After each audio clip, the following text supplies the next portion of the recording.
I'm going to be showing you how to update your Facebook profile privacy settings for 2026.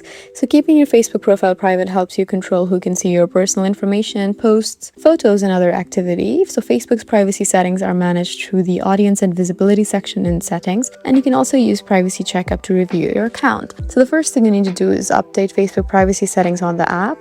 You just need to open your Facebook app. As you can see, it's right there. Just go ahead and open it and make sure you're signed in. And once you're here, you just need to look at the top left where you can see this three-line button. Just go ahead on tap here, scroll down till you find settings, and then you just need to scroll down again for audience and visibility. And through there, you can review and update the settings of posts, stories, profile details, how people find and contact you, followers and public content, profile tagging and blocking. You can just do that. So you can just do this through here. So there you go. That's how easy it is to update your Facebook profile privacy settings for 2026.